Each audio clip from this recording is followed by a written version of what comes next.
Hello everybody, my name is Marlo and welcome back to the single player world, where today in this episode we are going to be doing something a little bit different to usual.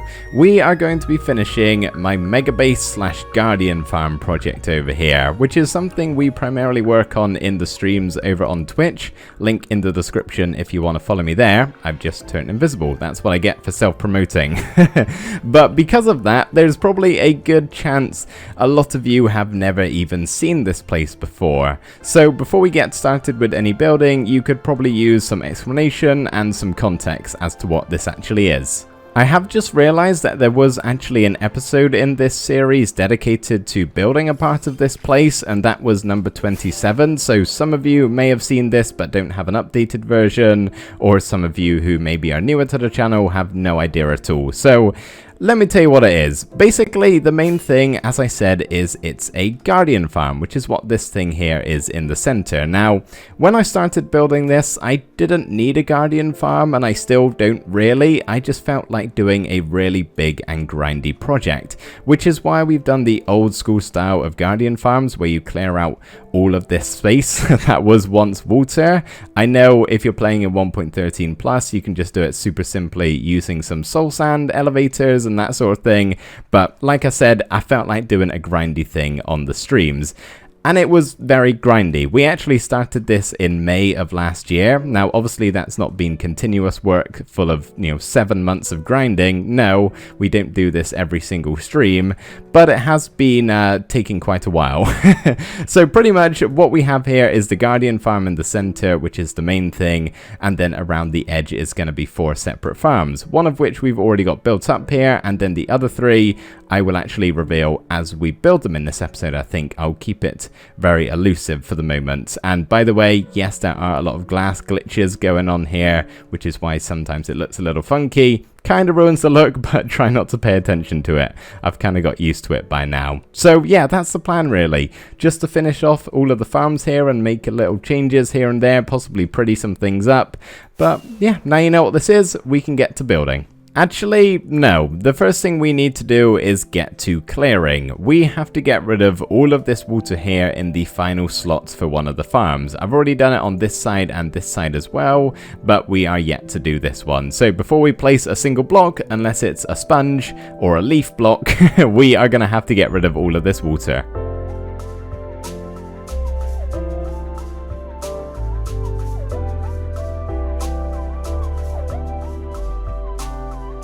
Now that we've got 3 areas of clear space with no water in them, we are ready to start building the farms that's going to go inside of them. And I think we're going to start off with the one over here, just opposite the sugarcane farm. And it's actually going to be the pumpkin and melon one, which is probably the most time consuming of all today. But before we do that, let me just quickly explain to you what we're doing about storage. So I don't really have a central storage system for all of the farms that I'm planning to build. Obviously, we have the Guardian one here, which just holds all of the Guardian drops, which are just about filled to the brim. As you can see, maybe I should expand this at some point, or just bin the items. I don't really need them that desperately. But pretty much what I'm doing here, as you can see for the sugarcane farm, if I can just do some flying here and try and smash my head into the wall, ouch, like so. That didn't work. We'll just have to pillar up. So we have kind of this central split in the middle of the farm. So this is built with even numbers, hence why we've got a 2x2 beacon and 2 spaces in the middle here. And yes, there's some loss. It's absolutely fine. I don't need loads of any of the stuff we're farming here. It's just nice to have. So basically all of them are going to have a similar thing here, where it kind of splits in the middle and then water streams going off to either side. And then we're just going to store them like we have with the sugarcane over here in the corner, which is doing pretty good at the moment. I think I harvested this not long before my last stream and the episode, so that's probably like 3 hours worth of AFKing, doubled on the other side of course, because we just have it going to both ends, because like I said, it splits in the middle. So yeah, that's how the storage is going to work, instead of just having it all come together in one accumulative spot in the center. I know that may be ideal, but that's just kind of hard to work out because we have this big Guardian farm already built up and in the way.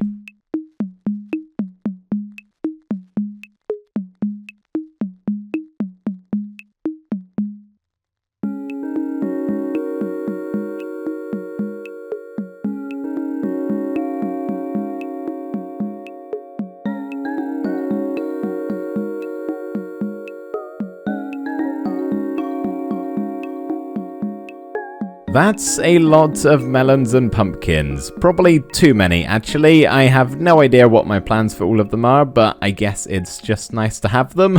So it's been about an hour since I started building this, which really isn't too bad at all. I actually kind of enjoyed myself, to be honest. I don't often do farms and redstone stuff like this, you know. I'm more of a builder, so every now and again it's nice to just monotonously place blocks over and over and over again in an orderly pattern, which is exactly what we have going on here. So I still have to figure out the ice chute down the bottom, well, not figure it out, but place it down, all the water sources, and then the storage on either side, just like we have with the sugarcane over here, as you can see.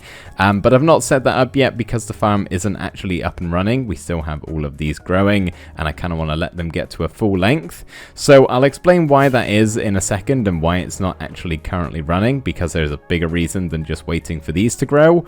But basically the gist of this farm is it's super simple. We just have the main crop here in the center, and there's probably some inefficiency to this design. That's okay. It doesn't have to be super duper amazing, but they pick one of the dirt blocks to grow their pumpkin or melon onto, and then eventually we will trigger all of these pistons at once, get a great big lag spike, and then they will mostly be pushed down into the water stream below when we do eventually get that in place. But before I tell you how we're going to link all of this up and sync all of the pistons together, I should probably tell you how the sugarcane farm works in that department, because it's virtually the same. So we start off with a torch tower at the very highest level of the sugarcane farm, and it goes down through all of the layers, through the ocean, and eventually ends up underground here at this redstone wire that leads all the way along to this little cactus device that we have over here. Now this is what's linking up the sugarcane farm, because the way sugarcane works with slime blocks, it works a bit differently, but basically the gist of it is when this cactus grows, the observer pulses and pushes the sticky pistons with the slime blocks, and then it sends another and retracts that. Obviously we don't need 2 pulses for the melon and pumpkin, so I'll probably just send one of these wires off into that direction and it should do the same job. So yeah, that's pretty much it. This is gonna be the system, and maybe we can get really lucky here and it'll actually grow. Probably not though. That is gonna make all of the farms pulse and harvest all of the crops or whatever we're growing at once. So yeah, once we have all 4 of these built up, it really is going to be a giant lag spike every single time this cactus grows. There is no real good way to actually get down here though at the moment. I don't plan on coming down here very often, which is why I haven't set up anything permanent, but this is basically what I've got at the moment. Not very clean at all. Got to replace and break blocks as I do it. But anyway, now we've got the melon farm all built up and the pumpkin, I guess. We're now ready to move on to the next one, which is going to go either here or there, as you may have guessed. And it's going to be bam. I've done it again. It's going to be bamboo.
Okay, the bamboo farm is done, as you can see, and pretty much I had to make some changes while building this on the go. I pretty much planned it too wide, so it didn't actually fit in this cap. So some things, as you can see here, are a little bit unconventional maybe, such as down here we actually have the redstone on show, which isn't really that big of a deal, but yeah, those little things like that just kind of had to make do. So basically we have our bamboo here on the dirt blocks, and then when everything triggers, the pistons will push them off, they'll land on top of the dirt, and then we have some minecart hoppers, as you can see here.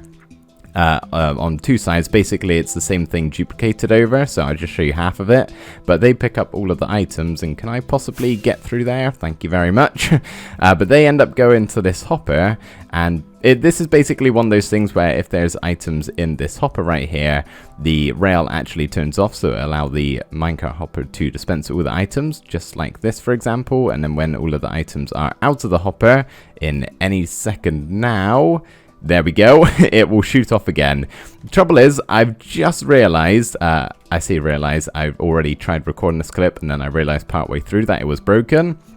They get stuck here because this redstone torch part of the hopper stopper machine actually turns off. So I'm gonna have to make some changes here, but I think I could possibly weave my way around it. But basically the idea is they will make their way into this dropper here, and we've got this little observer clock which is clicking out all of the bamboo up to the water stream, and they eventually go to the top here where there's another one of these clicky things, and they are all shot down into what's going to become the water stream below. And like I said, hello squid, that's just copied over to the other side here too. So yeah, I'm gonna mess around with this off camera and see if I can figure out how to weave my redstone around. This line, by the way, is just going to be what's connected underground via a torch tower. But yeah, I'll see what I can do with this. Hopefully I can get it sorted. Otherwise we have a little bit of a problem on our hands, but I think I should be fine. And I will also go ahead and build the final farm over here, which is actually going to be a cactus farm. And it's probably going to be laid out a little bit different to the rest. I think it's going to be the only one that isn't like triggered by the cactus down below. The cactus farm isn't triggered by the cactus. Sort of ironic there, but yeah, it's just going to be running all the time. It's going to be a classic cactus farm. Nothing too complicated, really.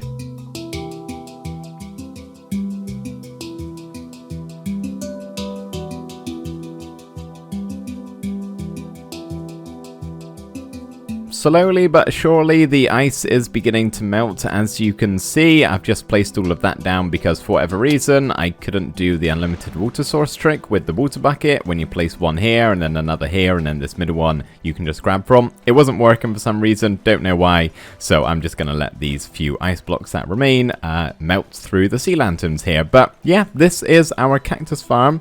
If I can just fly up here and show you, all done. As I said, super duper simple. Don't really even need to explain this because most of you probably have seen something just like this before already in Minecraft. So that means all 4 of our farms, 5 if you include the Guardian one here, are actually done, which is awesome. And I would say we are now ready to set up the water stream along the bottom here, set up all of the storage, and also connect it to our cactus that we have underground on the timer. But before we do, let me just quickly show you the changes I made to the bamboo farm. So we now have this dropper clicker machine, and I basically just raised up this platform here so our hopper line is 1 block higher to start off with, and this redstone torch no longer turns this hopper off. So yeah, all's working, super simple. For the most part, my Guardian farm produces the crystals and the shards and a lot of raw cod, but occasionally I get some other items through which are stored inside of these hoppers because they don't get sorted, such as raw salmon, ink sacs, but this time I got bone meal and I don't know why. So I'm asking you guys, how did bone meal get into my Guardian farm? What mob could have dropped that? Because genuinely, I have no idea. Water streams have been added as well as storage, and I've also linked up all of the redstone, which I'm real quickly just going to show you in case any of you are curious as to, whoops, did not mean to do that, how messy it is down here. It's very, let me tell you that, it's certainly not clean. So I haven't linked them up just yet. I still don't really want to place it down because I'm going to time lapse all of this. But yeah, as soon as I get these redstone pieces down and this cactus grows, all 3 of the farms, obviously the cactus is kind of passively running, but all 3 of them will be triggered at the same time. fingers crossed.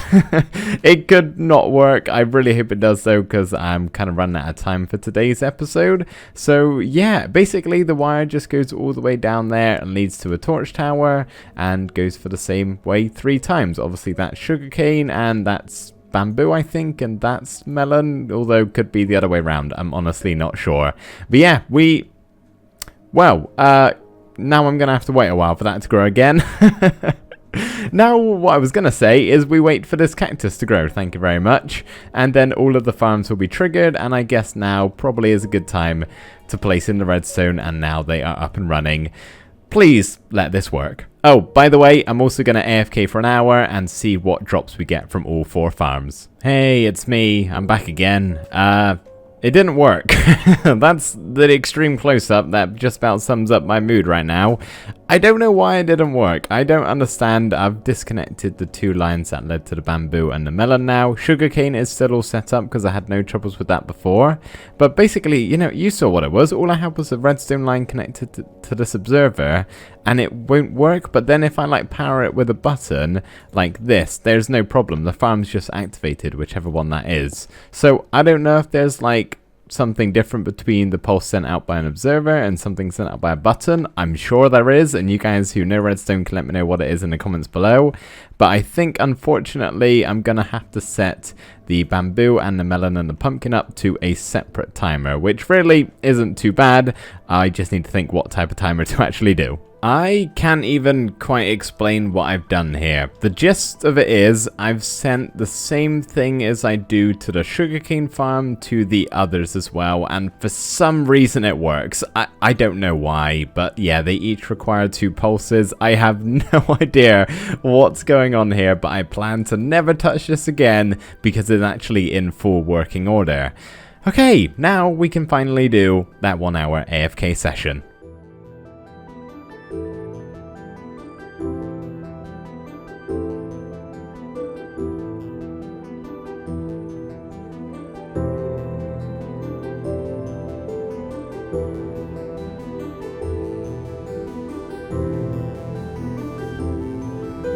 Only 3 harvests happened over the course of that hour, and I don't know if that's good or bad, but it is what it is, I suppose. I'm going to check the rates now. I haven't even had a look. So I have moved around all of the items that were there before into this top chest. As you can see, that one is filled with sugarcane, so for the sugarcane we got that, and then I'm assuming it's the similar thing over on the other side. Yep, I'm probably not going to check every single one. So for cactus, wow, that's a lot less cactus than I thought it was going to be, but that's fine. I don't need a lot of that, as I said. So we've got basically 2 stacks of cactus. Let's go check on the pumpkin. I'm expecting there to be some melon contamination. Yes, I figured a few would slip in either side, which is probably the same ordeal over here. Yeah, a couple of pumpkins, but that's okay.